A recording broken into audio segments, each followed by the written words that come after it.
Fever. Hello. Thank you very much. Welcome to the Ath Gang, to start off with. Welcome to Goth Kitchen. There's a sign there that says Goth Kitchen, homemade one, not made by me. And welcome to Essex, which is where I am tonight.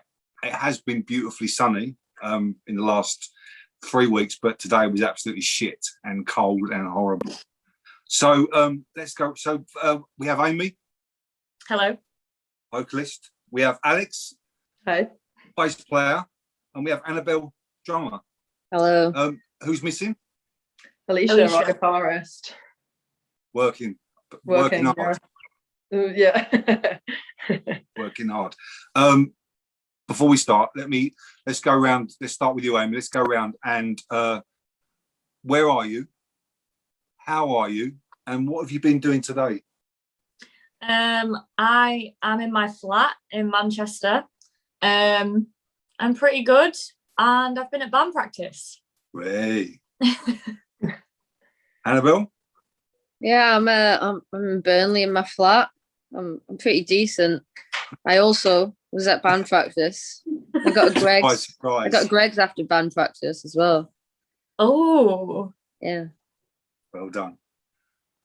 And I'm also in my house in Manchester, and I've been at band practice today. I did have to get up very early and drive up from my parents in Warwick this morning, though. So okay. Lots of time in the car today. A long day for you already. Yes. I won't keep it too long. Alex, I'm going to ask this question to you before we start. Describe the sound of Witch Fever. I think we always kind of go with like doom punk as a general kind of sound, quite riffy, quite kind of like dirty riffs. Yeah, quite heavy. It is quite heavy. It is quite heavy. Also, it's not. I didn't write this question down. I don't write too many down. Where did the name come from? So the name, it existed before I even joined the band, okay. And it's just the name that we settled on. And has been it was just us, from the first gig that we did. And initially we just liked the sound of the two words together, and liked the sort of imagery behind witches, I guess. And then we just kind of stuck with it. It just always worked with the artwork as well, because I've done all the artwork and I'm very inspired by horror, so it all just seemed to fit together quite nicely. Okay, cool. Some people say to me it sounds quite prog rock, and they're quite a prog rock name, and then very surprised. My dad would love that you've said that. Oh. My dad loves prog rock. They go, which people? God, that sounds like a prog rock band. They're not a prog rock band. No. No, not in the slightest. So let's say right back to the beginning, if we can. Where did you four meet? Well, so Anabelle, we had a slightly different lineup for a year, the first year that we were in it, and it was Anabelle and Alicia, and then two other members, Amelia and Hayley, and then me. Amelia and Hayley left after about a year, and then Alex joined, and we've been a four-piece ever since. And we just sort of met in Manchester through mutual friends. Amelia and Alicia knew each other from school, but it was in Manchester. We all came from different parts of the country to Manchester to study, so that's how we met. Yeah. Are you still studying now? No. I am. Oh, you are, yeah. Yeah, me and Alicia are. I think Alicia is just about to graduate. I'm doing a master's in Gothic English Lit. Cool. Yeah, me and Anabelle finished a few years ago. Were you in bands previously before you got together? I was in my own band. Yeah. Kind of gigged in Birmingham a bit before I came up to uni. Not sure about anyone else. Nope. Your first band? I was, yeah. I was in a couple when I lived back home, when I was 7 years ago now, when I lived like back in Yorkshire. But I haven't been in any bands in Manchester other than Witch Fever. Yeah. And this is your first band, Anabelle? Yeah, it is, yeah. I've been in another band in Manchester, but that was after Witch Fever started. Okay. I'm not in that anymore either. Too busy with this one. Yeah. Do you remember your first rehearsal? I remember the first one that Alex was there. I remember my audition because I hadn't played bass in like a year and a half, and I absolutely shredded my fingertips like trying to play, and they were like trying to write like some form of tab out for me to like read and play along to, and I just remember I was absolutely just so nervous. Yeah, I don't remember that. I remember we met you at Debbie, our manager was there as well, so it was like a proper like I got like interviewed. Yeah. Oh my god, I just remember meeting you at the train station. I think it was the first time I'd ever actually gone over to Salford as well. And I ended up getting like 2 trains when I could have just like walked in the same amount of time. Oh my god. I know, yeah, that was so long ago. Yeah. Were Witch Fever a gigging band by the time you joined Alex? Yeah, you'd been gigging for quite a while, I think, haven't you? Yeah, like a year. About a year, yeah. So a bit of pressure there. Yeah, a little bit. But it all worked out fine. It's all good. Indeed, yeah. When you first got together, let's take it as the four piece as they are now. When you first got together, how did that Witch Fever set? Because it's quite, like you said, it's quite a distinctive sound. It's heavy, it's punky, it's bluesy, it's metal to an extent as well. Your vocal, Amy, I don't quite work out how you can do it sometimes because you're quite tiny, and that vocal is not tiny at all. Everyone always says that. It's quite incredible. And we'll talk about the most recent single later, but the vocal on that's quite haunting. I'm not going to lie to you, but it's it almost takes your breath away. But how did that Witch Fever sound get together when you first got in that room? I think a lot of it came from Alicia that would like kind of come up with a guitar part, like historically. I think now like it's either Alicia or I will kind of come in with a riff, and then we'll kind of like work everything out from there. Like typically we put vocals on kind of last. Mm-hmm. Yeah, it's also one riff normally. I know when we first started, especially for the first couple of years, it was always me that was pushing us to be heavier. Like, because when we first started, we weren't really sure what genre we were gonna like slot into. And then when Alex joined, we just ended up being a bit heavier. Which is weird because I don't have probably like the least heavy music taste. I know. That's your prog rock background, that is. Yeah. But like Alicia will like in the first few years, Alicia would like, even now it still happens, Alicia will do a riff and then I'm like, why don't you try ending on that note and make it sound like more evil? Yeah, like always like at the doomiest note. Yeah. Every time I'm like, we've got to make it more evil, man. Your vocal, I'm quite interested in because your vocal obviously exceptionally suits that sound that you are now, from the last 3 or 4 singles. So I don't understand how your vocal would have fitted into a lighter sounding. I mean, my voice had like there is a definite like pop sensibility to my voice and some of my melodies, and like I do enjoy singing like softer stuff too, but I think like I don't know, it just works. I used to worry that my voice wouldn't fit heavier music because I don't have like unless I'm screaming, there isn't like a like a hoarseness to my voice. I don't really have like a rock voice. It's very like clean, unless I'm like screaming. But yeah, it just sort of works, I guess. It does. What's the writing process like now? Is it all of you in a room together? Yeah. Yeah. We wrote one song over lockdown where we weren't all in the same place, and I think The all of Zoom us, we found it like the hardest song to like connect with. Like I think, you know, up until, well, really when we played the gig on Sunday and we played it actually to an audience, for me, that's kind of when I was like, oh, I do actually really like this song. Yeah. Yeah, that was a weird process. I don't think I'd want to repeat doing that again. I think definitely 4 of us in a room together, just like get it done in one kind of block. Seems Yeah. to work for us. It's quite a quick process. When you get the gist of it, does it kind of fall together? I think most of the time, I think there's some that we've had to like really kind of like drag out, but I think generally we get the bones of it down pretty quickly.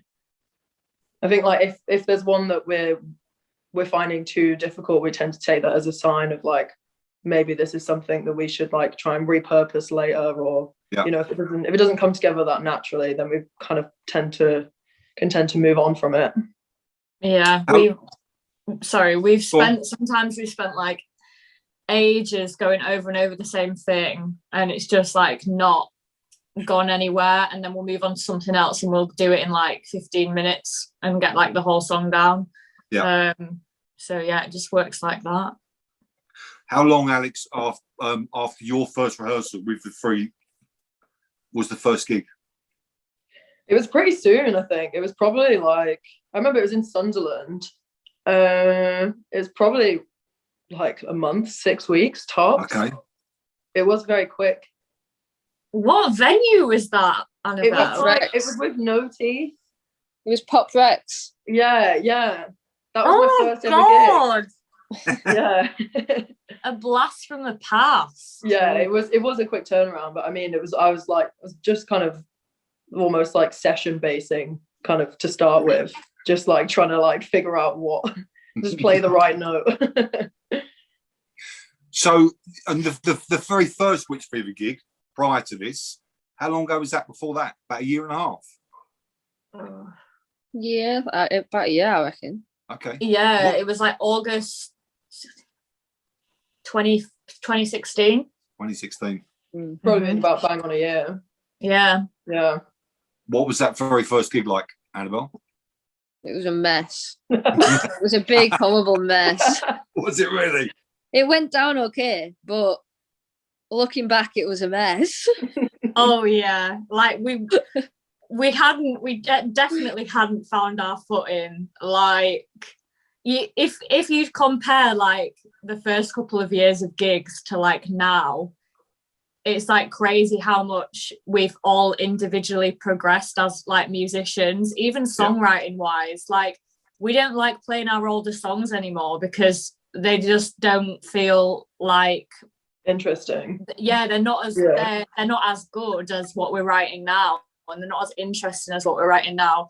But yeah, some of the first gigs, man. No one filmed it. No one's appeared with a mobile phone going, look, I'm sure there's video evidence. Yeah, there'll be somewhere, yeah. Like, we get filmed there's always some weird men like stood at the front with their phones, like, and we never see any of the footage. No, they probably keep it for themselves. Yeah, I imagine so. Do you get how was the reaction? Female band, female loud punk shouty band and stuff. How? I mean, I'm a guy. I go to gigs and stuff, and so I'll just take whatever's in front of me and enjoy it. Do you get a certain type of person? I don't know what I'm trying to say. I think I know like, what you mean. We've been super like polarized. Like, I think like people either, we're kind of like Marmite, like people tend to either really, really rate it, or like we do have like, especially like trolls on the internet and stuff. We do seem to attract people that are like hardcore haters. But I mean, at gigs, most people are like, they're there because they want to see you, and it's nice. But yeah, was it hard as a female band? Gigs, sorry, go on. Was it hard trying to sell yourself, trying to get gigs, etc.? I think we kind of revel in it, to be honest. I think we quite enjoy it. Good. Yeah. Good. Yeah. I mean, it's been hard to get it's been difficult to get to the point that we are now and have people like actually take us seriously. like, I think especially in the first year or so, we were booked for gigs, and like I sometimes felt like we were seen as a bit of a gimmick sometimes, and like we weren't taken seriously as like proper musicians. It was just like a bit of fun. Whereas now, like, we are finding that we're being taken seriously as like musicians, which is good. But then, like we said, in the first few years we were not that good. So I think that's I think that's probably the gist for all bands. You know what I mean? Be it female or bands with guys in it, or a mixture of the two. If I talk to the lads from Idols, I mean, they took them 8 years to release that first album, and they said they were shit for 8 years. Literally, it was a case of playing, rehearsing until they found that sound, that niche, and their craft, and it all fit, all felt right. It all got together, and then people start sitting up and noticing. Your first single, Carpet Asphyxiation, correct? Yes. Released, I've written down March 2017, so that's about a year after your first gig. Yeah. Yes, I wasn't. I wasn't. Was you around for that, Alex? No, I wasn't around for that. So you refused to play that one? Yeah. Good. I quite like it.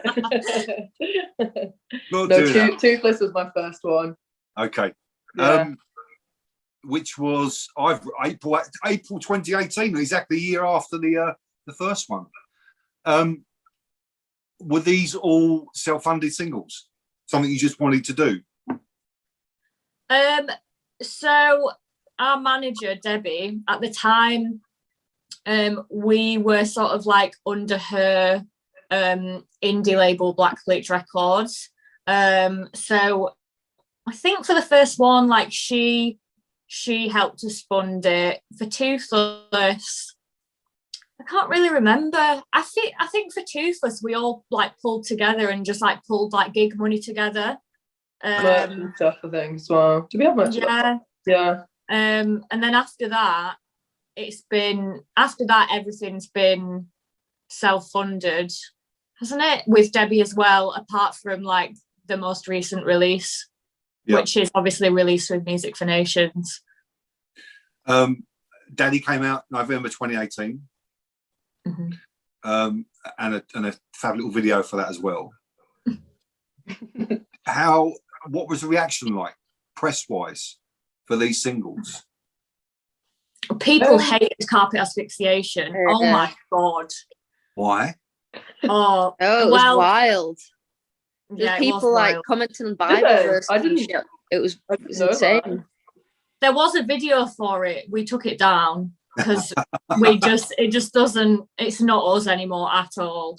But there was a video for it, and it was very like, we basically just wanted to piss people off with it. Like, it was very weird. It was a very weird video. A lot of like fake blood and I don't know. God knows. I mean, what was going on there. But yeah, Alex, we got yeah. Alex was lucky. Yeah, very lucky. Berserker, hello. Finally, December 2019. A bigger sound, I thought, for Berserker than the previous stuff. Was that something that was conscious, or was that just the way the songwriting process turned? I think that was probably the first single we released, which I'd been involved in writing. Like Toothless and Daddy Part 2 were already songs before I joined the band. So I think probably like that's slightly reflective in it. I think it's where we started like kicking into gear a bit and like trying to like push like sonically what we were all doing. Yeah. Rather than just like, oh, that's the cool riff. Let's leave it as a cool riff.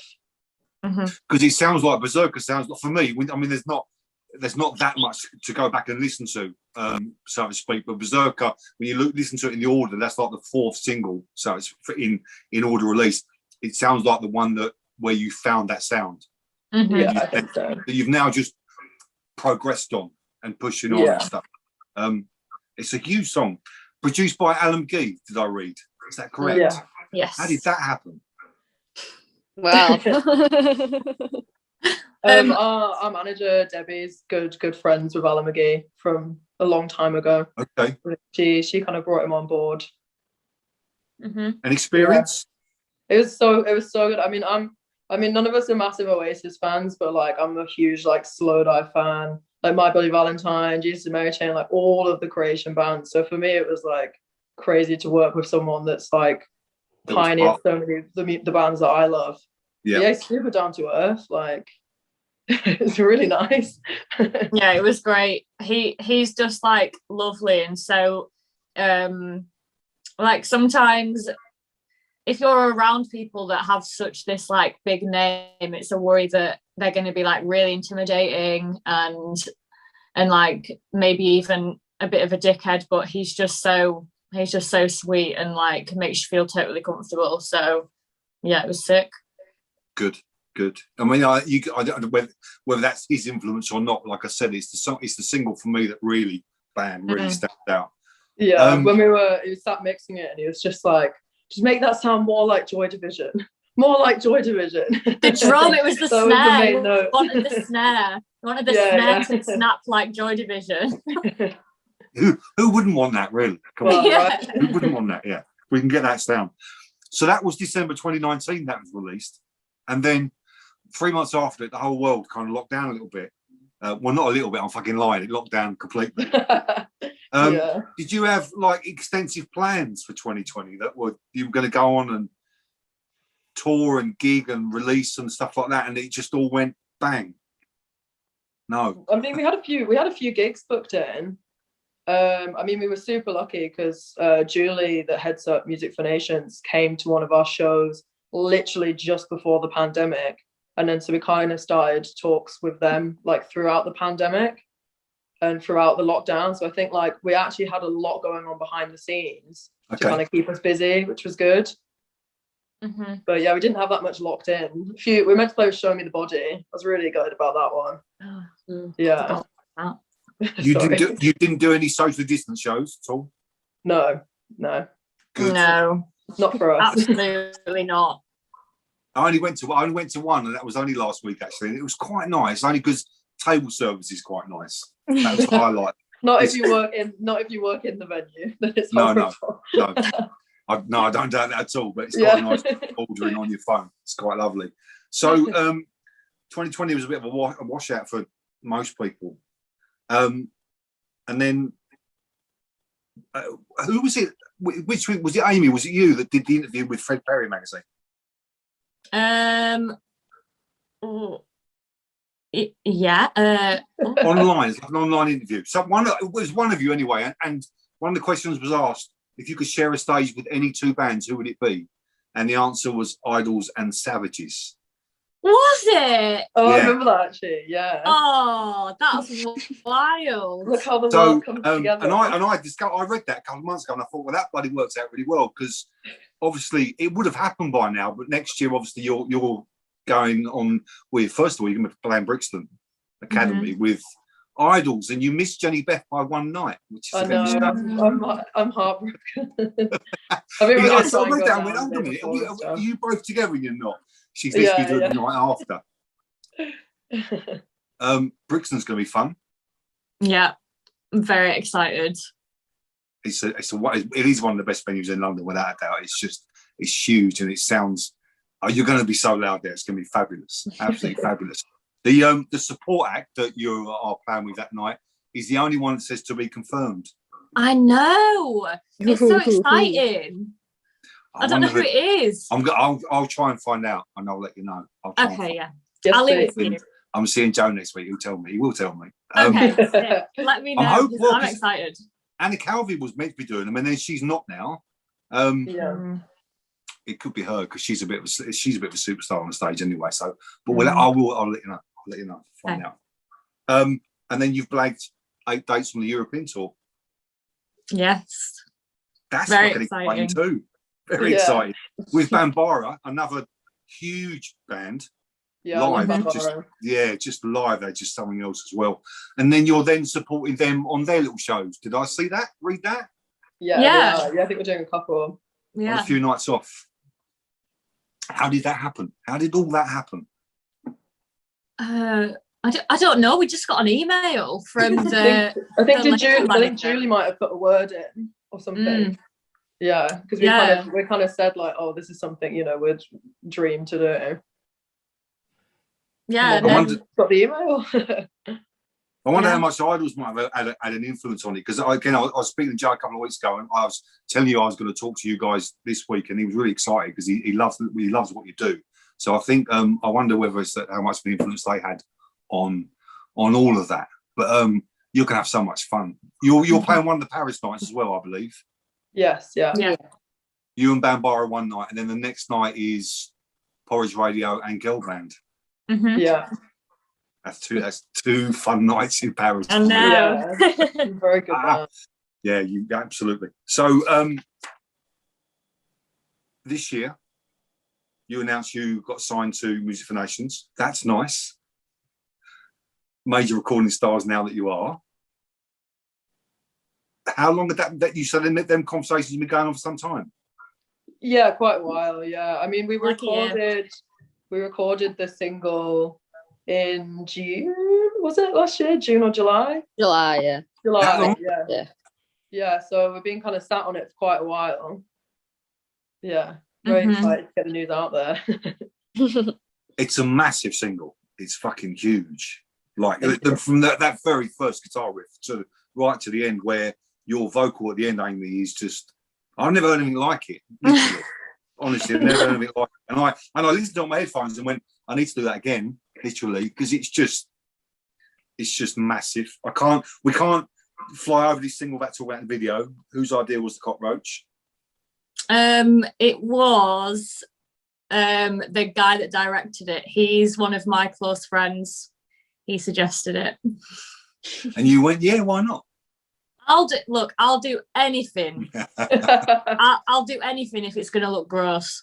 I'll do anything. Rock and roll. Fabulous. Yeah. It's a great single, and it's a great video as well. And what's coming now? What's after this? Is there stuff you can't talk about? I bet there is stuff you can't talk about yet. But are we going to get an album at some point? Yeah, that's definitely like the plan. An EP first. Okay. And then an album. And then lots and lots of shows, lots of live shows. Yeah, hopefully. How was it? I spoke to Alex before you two came on. How was last Sunday? Your first gig in what, a year and a half? Yeah. Good. It was sick. Was it raining? No, it was like raining. It stopped raining. No, it was dry for our set.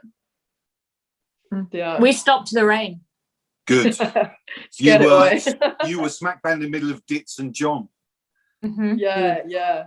Good afternoon. That's a good afternoon without a doubt. Yeah, and then Pigs as well. It was such a good lineup on that stage. Like so many amazing bands. Yeah.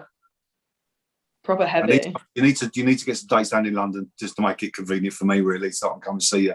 Hopefully, there's a few festivals and stuff that have been pulled and cancelled today and stuff like that. But I'm hoping and praying that the Future Armour Festival is going to go on in September, because you're playing the Afghan stage for us on one of those days. Again with Ditz and stuff like that, and it's just we've blagged a wonderful lineup for that weekend, and it's going to be awesome to see you there. So I'm praying to the pandemic gods that this fucking thing will happen and no one's going to put it from under our feet. Thank you very much for talking to me. It's all right. Thanks for having us. It's been nice. It's been a lovely conversation, and I now know lots about Witchfinger. No one leaves these chats with me without going for a quick fire round, I'm afraid. So I will have to. They're pretty random. I'm not going to lie to you. They are pretty random. Then the whole idea is being quick fire. You just need top of your head. No chance to think at all. Okay. Okay. We go Amy, we go Alex, we go Anabelle. That's the order. Okay. Amy, favourite Idols track? Oh, Grounds. Alex, favourite film? Mysterious Skin. Anabelle, the best band ever were or are? Witch Fever. Hey! Obviously. Wonderful. Amy, the strangest thing you've ever eaten? You don't want to know. I didn't eat the cockroach. I'm actually not going to answer it. Okay, that's fine. That's fine. No problem at all. Alex, your favourite smell? Boys. Like the rain on the ground when it just rained. Did you say boys? She said boys, yeah. He's lying. Oh no. Anabelle, cats or dogs? Dogs. Dogs, well done. Amy, late night or early morning? Early morning. Alex, the strangest thing you've ever eaten? I don't know. I'm not. Guinea fowl, maybe. When I was a kid. I don't know. The fuck is that? It's like a tiny chicken. Oh, I'm vegan. I'm vegan now, but I'm pretty sure my uncle made me eat some like a little baby guinea fowl. Like a pigeon. Like a pigeon. I know. I think it is just like a smaller like chicken. I don't know, honestly. Uncle's nice. Anabelle, your favourite film? Star Wars. Hey. I didn't know that. That just came to mind. That's what I want. Quickfire, top of your head. Yeah, we do. Amy, Oasis or Blur? fucking neither. You're joking. Blur. Blur. Grow up. Okay. It's the wrong answer. The answer is Oasis. But we'll Oh, move it's on. not.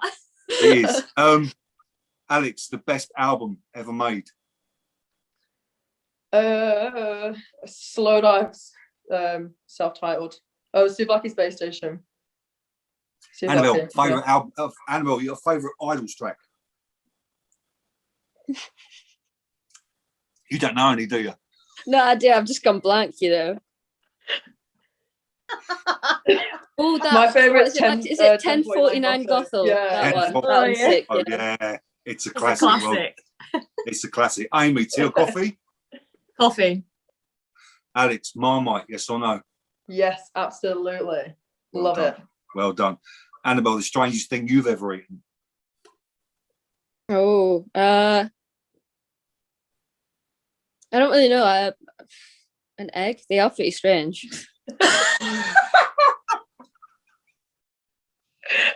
They are pretty strange. Yeah. Thank you for that. Amy, favourite film? The Exorcist. Ooh, that's a good one. Alex, your superpower? Teleportation. Nice, nice. Anabelle, the best album ever made? Velvet Underground and Nico. Oh, lovely. Well done. Amy, best band ever? Are. Witch Fever. Hey, we're getting there. Alex, the best album ever made? I said that. Did you? Souvlaki. Yeah. The best band then? The best band? Which Fever Slow you said? Dive. Well, I'll fuck these Sorry, questions up. Witch Fever.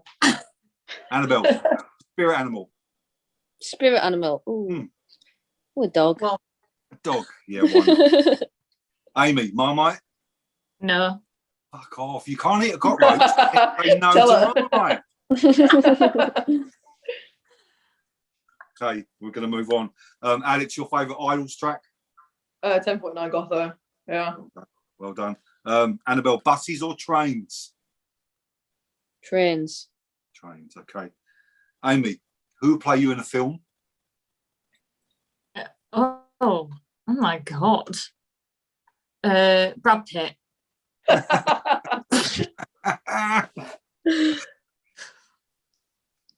Anabelle, Marmite, yes or no?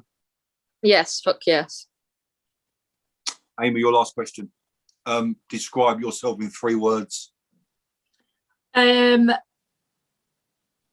Hot crybaby. Hot crybaby.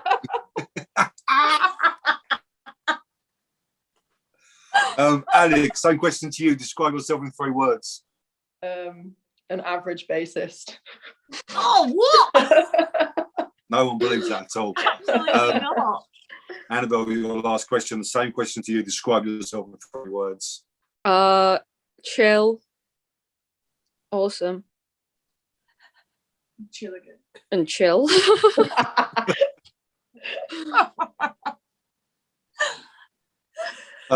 Witch Fever, Alex, Anabelle, and Amy, thank you very much for joining me on this Tuesday night. Thank you for everything you've done so far, because the band are fucking awesome, and the new single is something else, and I can't wait to hear what else is coming. And carry on doing what you're doing, because it's something very special. Oh, thank you. Thank you very much. Thank you very much for your time. You can wave now and we'll say goodbye, and I'll let you get on your evenings. Thank you. Thank you. Thank you. Bye-bye. Bye. Bye.